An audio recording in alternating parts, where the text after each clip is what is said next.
Muy bien. Bueno, vamos a ir al libro de Hechos, ¿verdad? Y hoy vamos a comenzar la lección número 11. Y ya estoy con cabanga, hermanos, porque ya quedan poquitas lecciones y se nos va a terminar el estudio del libro de Hechos. Yo espero que esto haya sido y sea para usted una bendición, el ir a este libro, el libro de los Hechos, hermanos. Espero que que el Señor haya también trabajado tanto en ustedes como en mí durante todo este tiempo que hemos estudiado el libro de Hechos. Qué bendición ver el ánimo de estos cristianos, el empuje, los deseos, el compromiso con Cristo, las ganas, el amor por el Señor, las ganas de trabajar para el Señor. Eso debe impregnar nuestra vida aquí también, ¿verdad? Muy bien. Ahora, yo quiero hacer unas preguntas, algunas son un poco repetitivas, porque esta lección nos tomó diríamos tres predicaciones, pero tengo que hacerlo. Bueno, la lección pasada, la lección 10 pasada, ¿cuál era el tema general? Que Coco no me dejó ni... Dígame, Coco. Aprender a desarrollar la correcta reacción ante las pruebas y la maldad. Muy bien. Muy bien. Está muy bien, Coco. Y quiero darle gracias a los patrocinadores, hermanos. Me atrajeron varias cositas y yo les agradezco. Hoy hay Choice.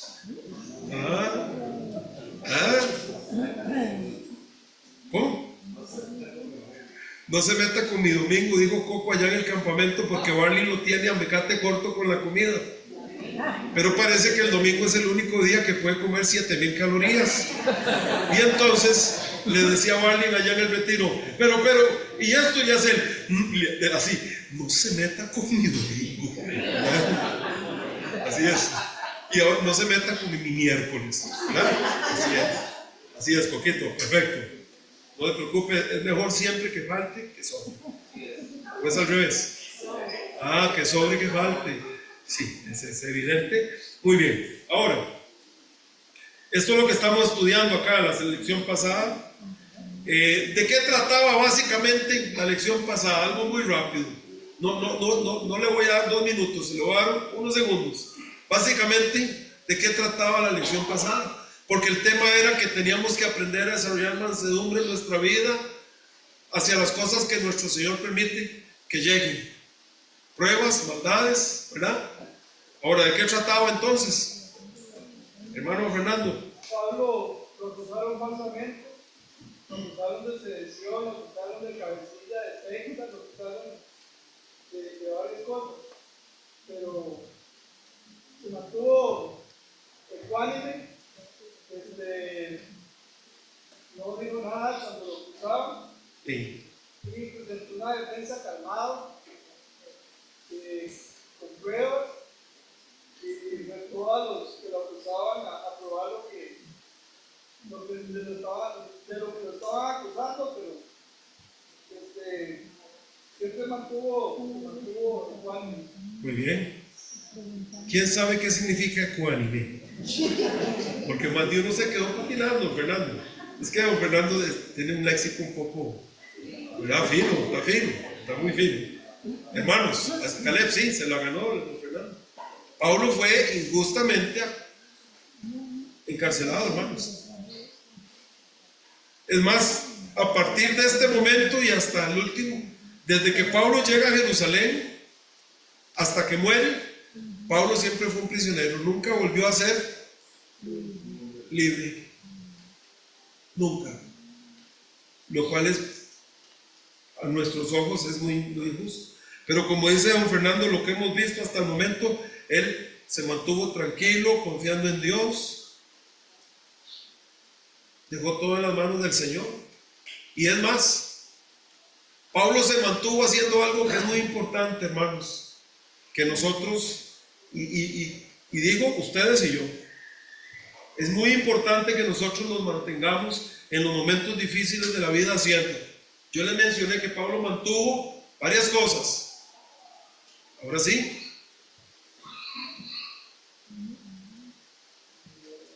¿Recuerda, hermano Lucinio?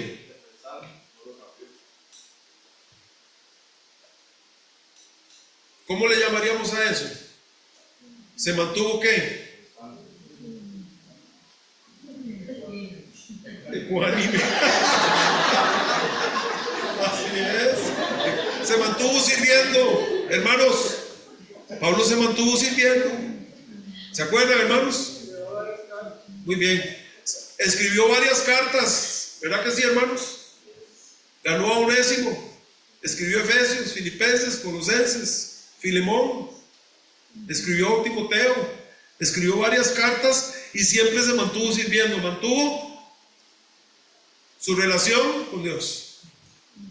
Mantuvo su relación con sus hermanos en Cristo. Se mantuvo sirviendo. Eso es muy importante, hermanos. Eso nos va a ayudar en el momento de la prueba a poder salir, porque no es fácil. Pero cuando un cristiano se mantiene, el Señor le ayuda. Y es lo que vemos en la vida de Pablo, ¿verdad? Así que vamos a dejarlo así porque... ¿Cómo? No aceptó que Félix le ofreciera dinero por Soborno. Muy buena eso que don Fernando nos recuerda. Félix quiso sacarle plata para liberarlo, pero Pablo no se prestó. Pudo haber sido tentado, porque empieza uno a racionalizar y a decir, esto no está bien para conmigo, yo no merezco, y ciertamente él no merecía, pero no se prestó. Él se mantuvo firme. Amén. Amén. Muy importante, hermanos, muy importante. Bueno, no podemos seguir, repetir todo, pero vamos a empezar hoy la lección 11 con la ayuda de Dios y vamos a ver hasta dónde podemos llegar hoy. La lección se titula Ante gobernantes y reyes. Les invito a ponerse de pie y vamos a leer algunos versículos porque no podemos leerlos todos.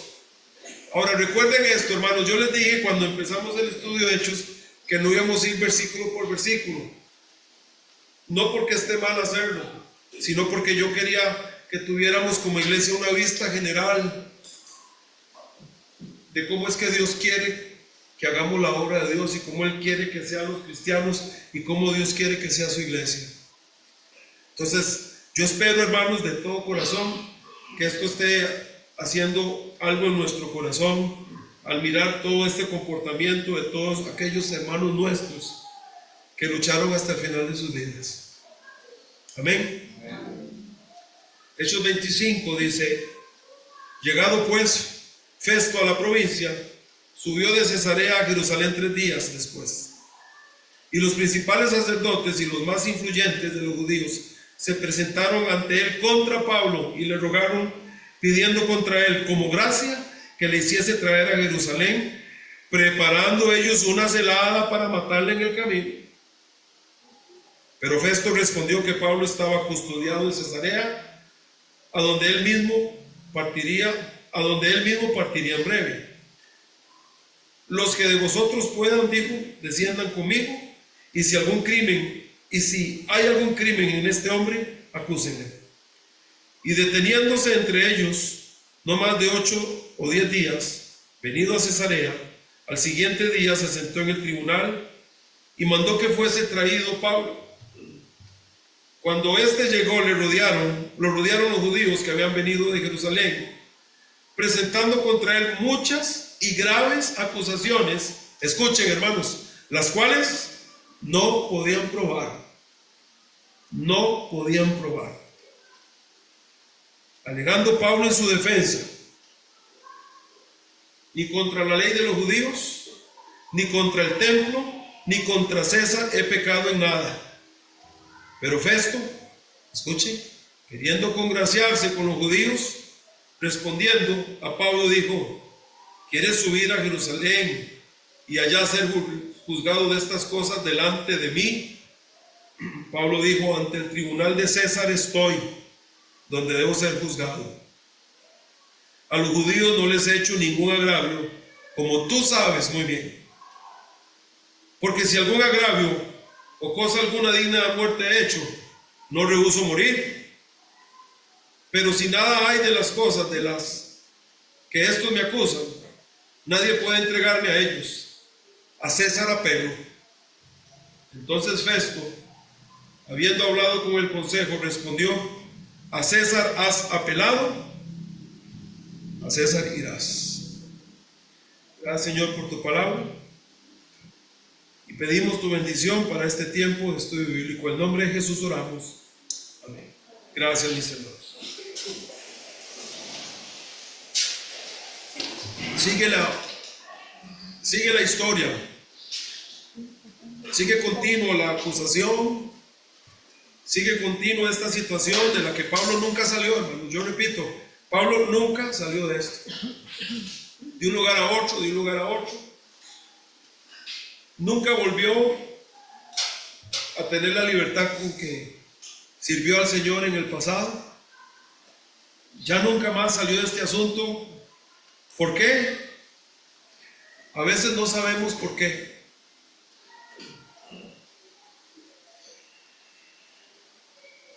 Y uno puede sentirse tentado, hermanos, a enojarse con Dios. ¿Verdad que sí? ¿A ustedes nunca les ha pasado? A veces uno puede llegar a sentirse enojado y cuestionar al Señor. Y a veces uno hasta ha pensado que aquí hay algún error, que Dios no me ama, que Dios se ha equivocado. Pero Dios siempre nos ama y nunca se equivoca. Y lo cierto es que Dios nunca nos permite meternos en una situación, me refiero, Él no permite que llegue a nuestra vida situaciones que Él sepa, que Él sabe que no podemos manejar. Pero es así, es la vida de Pablo. Usted lo va a ver y así transcurre hasta que Él muere. Ahora, aquí hay varios personajes. Tenemos a Festo, tenemos al rey Agripa y Berenice.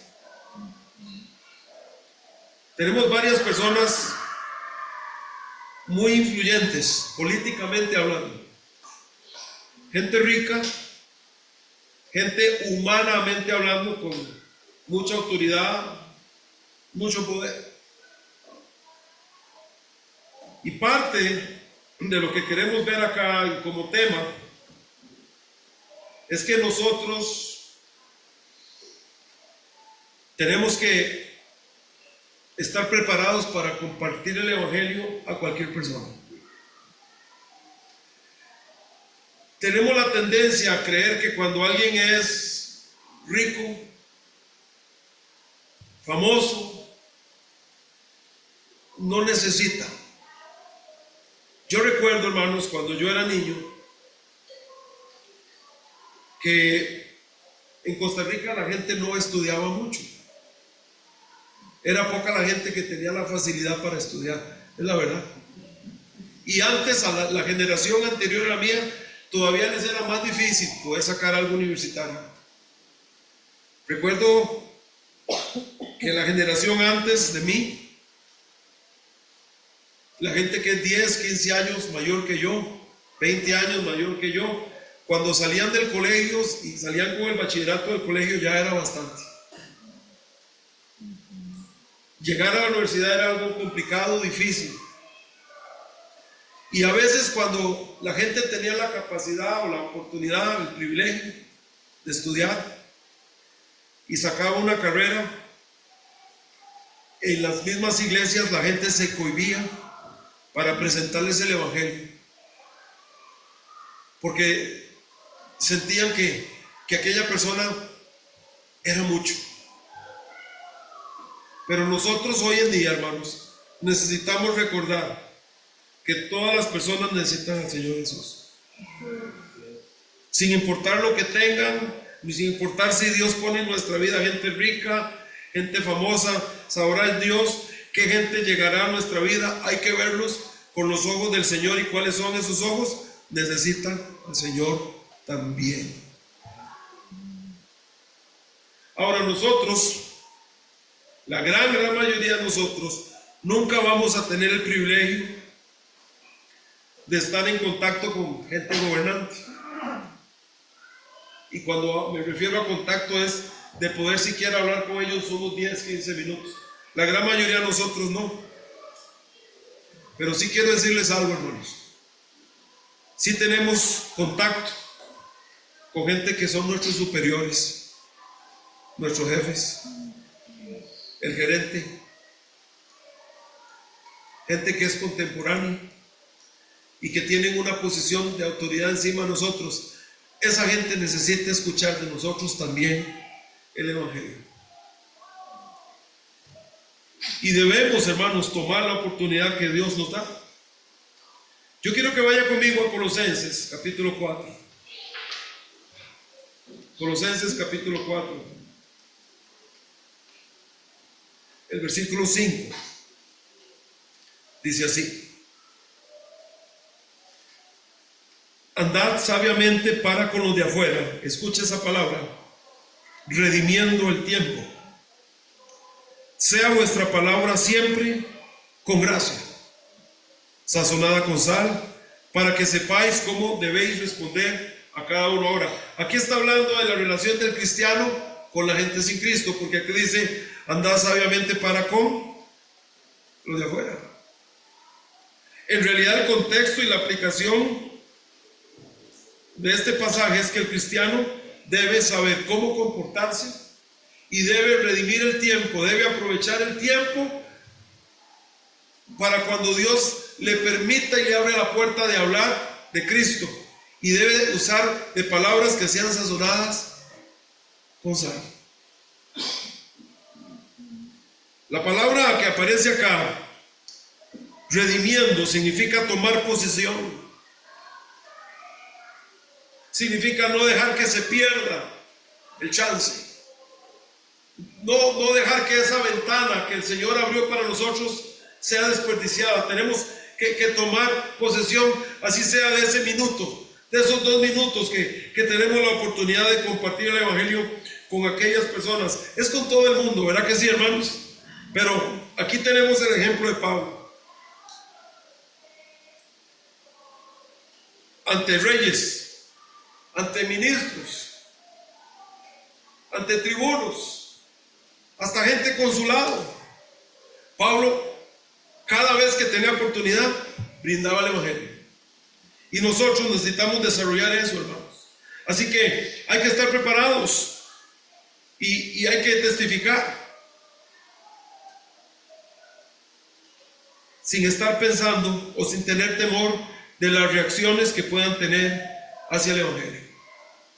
Una de las razones del por qué no testificamos es porque tememos a la reacción de la otra persona. Aquí aparecen varias personas. Aquí aparece Félix, aparece Festo y aparece Agripa. 3 reacciones diferentes. Félix lo dejó para después. Esa fue su reacción. Festo se burló. Festo se burló, hermanos, del Evangelio. Se burló de Pablo. ¿Y Agripa? ¿Cuál fue su reacción? Se endureció. Endurecido. Despreció. Estas reacciones tenemos que saber que va a ser probable que cuando testifiquemos a superiores, al mundo entero, es muy probable que vamos a recibir esta clase de reacciones. Gente que dice, qué bonito, sí, me gusta. Y se muestran interesados como Félix, pero nunca lo hacen y pasa el tiempo y lo estoy pensando, yo le aviso. Va a haber otros como Festo que se van a burlar. Y van a haber otros como Agripa que van a rechazar y se van a endurecer. Así que el tema de hoy es, debemos estar listos para presentar el Evangelio aún a nuestros superiores. Que así sea, hermanos. Ahora, aquí en Colosenses dice, andad sabiamente para con los de afuera, redimiéndoles. Ya les dije qué significa tomar posesión. Redimiendo el tiempo. Sea vuestra palabra siempre con gracia, sazonada con sal, para que sepáis cómo debéis responder a cada uno. Dijimos anteriormente que debemos estar preparados, que debemos orar por varias cosas. La primera, dijimos anteriormente, que Dios nos abra la puerta. ¿Recuerdan? ¿Recuerdan, hermanos? Señor, dame tiempo, ábreme la puerta para compartir tu evangelio con alguien. Y dos, debemos pedirle al Señor que nos ayude a hablar lo que debemos hablar. Que el Señor nos dé las palabras. Y les pasé a ustedes una hojita para que ustedes pudieran guiarse, decía mi testimonio, recuerda, etcétera, etcétera, para que pueda ser una guía. Y nunca olvide esto, hermanos. Es la palabra de Dios la que tiene poder y es el Espíritu Santo el que convence a la gente. No nos toca a nosotros convencer a nadie. Nuestro trabajo es solo exponer y Dios se encarga. Y nunca crea que porque usted no es un teólogo, que no habla hebreo, que no habla griego, que aún a un niño puede Dios usar con sus palabras sencillas para penetrar un corazón duro.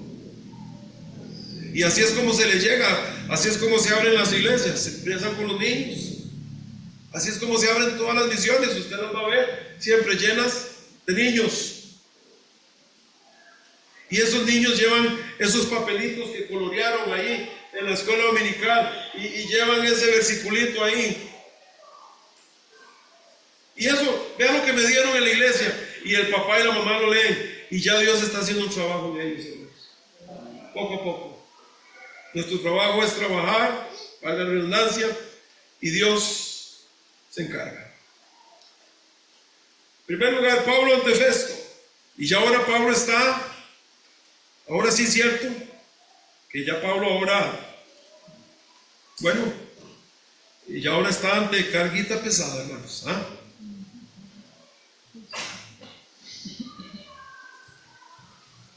Félix, Festo, Agripa,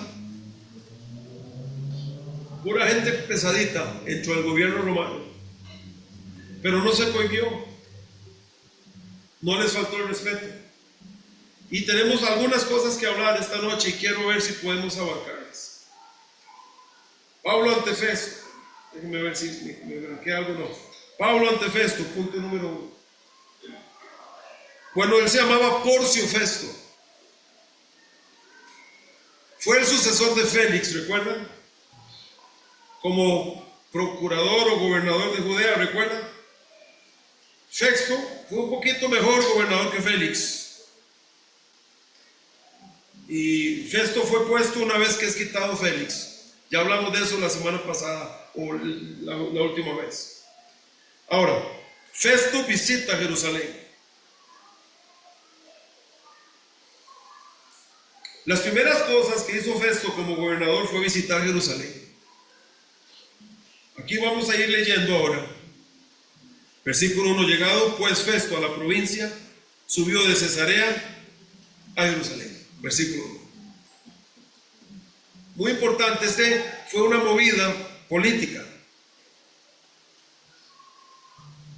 ¿Por qué? Bueno, porque Jerusalén era el centro de la vida judía. Y fue muy importante para Festo establecer una relación de trabajo. Como diríamos, tratar de llevar la fiesta en paz.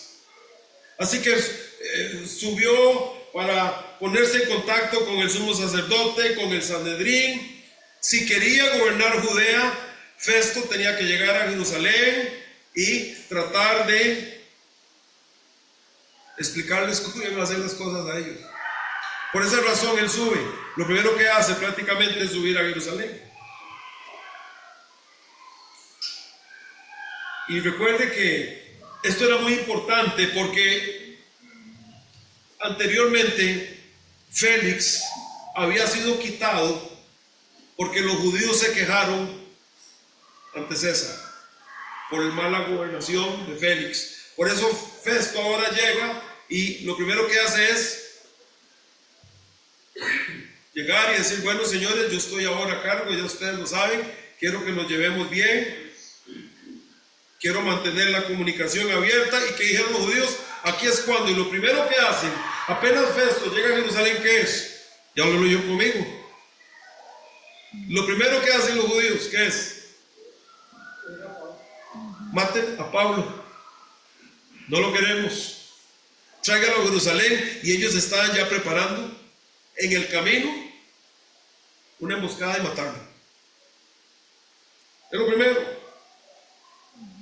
Así que bueno, al tercer día de ocupar su cargo, Festo hace su primer visita en Jerusalén.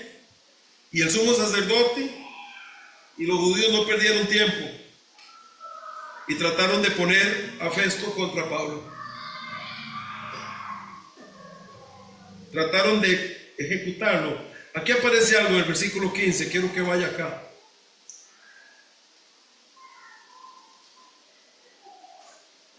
Versículo 15 y 16, respecto al cual: cuando fui a Jerusalén se me presentaron los principales sacerdotes y los ancianos de los judíos pidiendo condenación contra él. A esto respondí que no es costumbre de los romanos entregar a alguno a la muerte antes de que el acusado tenga delante a sus acusadores y pueda defenderse de la acusación. Ahí usted lo ve. Básicamente, ellos lo que trataron es decirle: mate a ese hombre porque ese hombre es un problema. Y Festo sabía el poder que tenía la insistencia de los judíos ante Roma. ¿Por qué? Porque Félix anteriormente había sido quitado por el mismo motivo. Así que Festo está tratando de ver cómo conserva su puesto, cómo conserva su trabajo. Y ahí está Pablo metido en el asunto. Ahora, ¿ya usted lo vio? Las artimañas de los judíos no dieron resultado. Pidieron a Festo que trajera a Pablo a Jerusalén.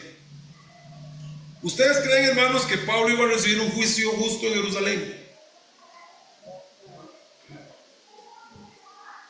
Por eso Pablo dijo: apelo a César. Pablo sabía que en Jerusalén no iba a recibir un juicio justo. Yo quiero adelantarme un poco con esto. La iglesia tiene todo el derecho de acudir a la autoridad cuando se están violando sus derechos, pero es el último recurso siempre.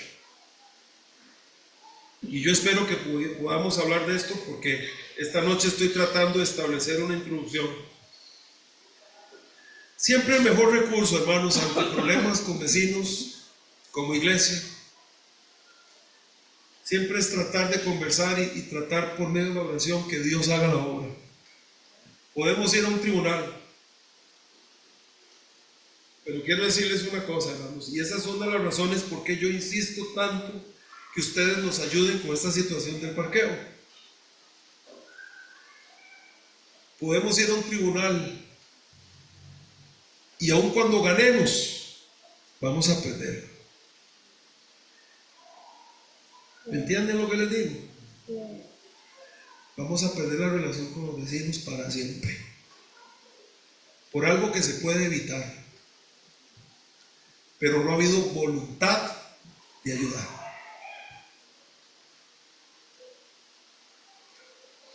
Ahora, ellos le piden a Festo que juzgue a Pablo en Jerusalén. Y bueno, Festo, ya usted vio conmigo, él le negó su petición para juzgar a Pablo. Fue firme en su decisión. Y yo creo que aquí lo que yo puedo ver, hermanos, es la mano de Dios. Dios en control. Voy a volver a repetir. Festo sabía que Félix había sido removido por problemas con los judíos.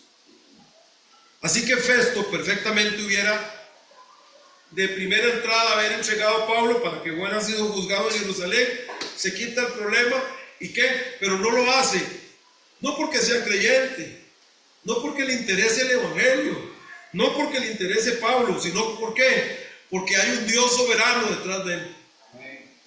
Y Dios todavía tenía propósito y trabajo para Pablo. Y entonces yo leo estas cosas, hermanos, y viene a mi mente el versículo, Salmo 42.